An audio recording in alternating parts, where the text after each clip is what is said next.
What loophole did you exploit 4 years before someone found out? I used to work at a grocery store, and we had this era of the steak discounts. Hundreds of coupons for $5 off a steak were just everywhere for some reason. I found out that if I used the self-checkout and bought a steak that was less than $5 while using the coupon, the machine would give me back the difference in change. I ate dozens of free steaks and filled my change jar up nicely.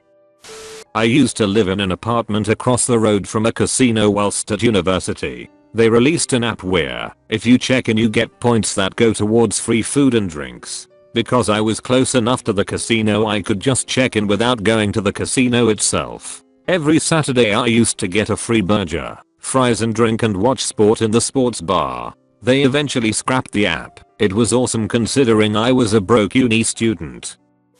The thing we clocked in on when I worked at Kmart would round to the closest quarter hour. So by clocking in 8 minutes early and clocking out 8 minutes after my shift, I got paid for 30 minutes rather than for the 16 minutes. By exploiting this, I was paid 2.5 hours of overtime a week. Cumulatively, during my time there, this added up to about 6.5 weeks of extra pay. I wasn't ever caught, though. Back in 1999/2000 there was this web advertising company called AllAdvantage. You could install their ad banner on your computer and it would occupy like the bottom 15% of your screen and show you ads, and AA would pay you for the time you were exposed to the ads. Of course they had basic measures in place, like stopping your accumulated time if your screensaver came on or your computer went to sleep. But all it took was a simple program that would keep your mouse slowly moving while you're actually away IRL, and the AA clock would keep on ticking. Not sure if keeping it running at all times I was away IRL ended up being cost effective in regards to cost of electricity, but I was a teenager living with my parents, so I didn't care about that. I think I pulled maybe $500 or so before the company went under. Local casino issued a $20 free play coupon in the newspaper with no expiration date.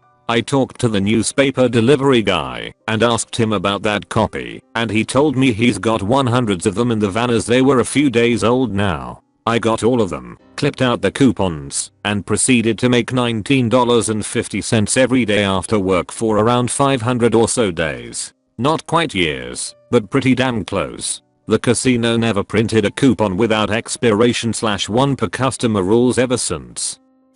Was living near and attending our local university. While working full time in an economy in the midst of a recession, I barely had enough money to pay the bills, let alone eat. Where I live is very well known for its tourist industry and casinos, so I had quite a few friends who worked in it and would tell me about these massive employee luncheon cafeterias. At that time there were no ID cards or lanyards to be scanned or checked. All you needed was to find it and be dressed appropriately to the employer's dress code.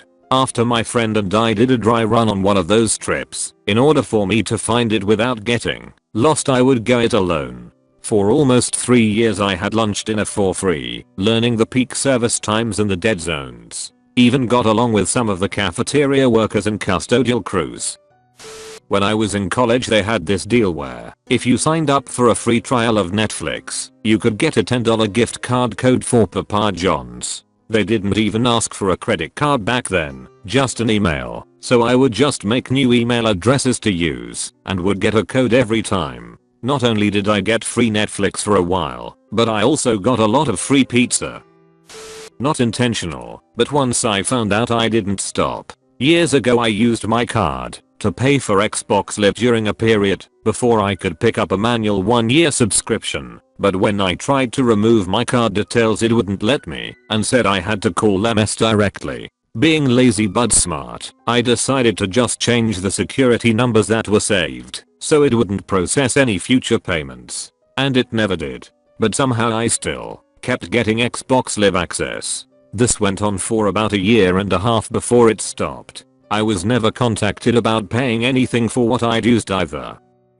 My first credit card ever, when I was 18, many moons ago. I opened a bank account and they sent me a CC. I used it for just shy of 2 years. All kinds of stuff. My first apartment was baller. Never got a bill. Bought nice clothes, systems, subscriptions, food, you name it. Never got a bill. Went to the bank one day to deposit some money and ask when my new card was coming. My old one was about to expire and they said, "What CC? You aren't supposed to have this." They took it on the spot. Never got a bill. Tens of thousands of dollars easily, all for free. My family used to go to this campground in the summer and rent a little cabin for like a week. In the main building there was a little arcade, mostly older games, and a football table, and an air hockey table. What most people didn't know was, the air hockey table was broke. If you put quarters in, you could push the plunger to start the machine, and then get your quarters back, if you did it just right. A couple of years in a row were super fun, because me and one other kid that knew would keep air hockey going for the entire time.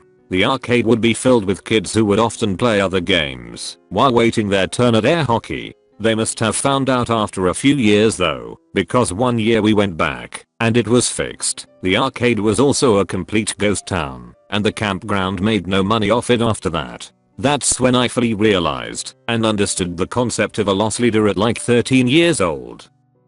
On the original Kindle, you could purchase a book with an expired card and Amazon would send you the book. A minute later, you'd receive a notification saying the payment didn't go through. You had to select something stating you were aware of this, and then they would take the book back. If you hit the home button, it took you out of the notification and you could continue reading the book, unaware that the payment didn't go through. I did this once a month my junior year in high school. The summer before senior year, I could not do it anymore. Coincidentally, my passion for reading died around that time.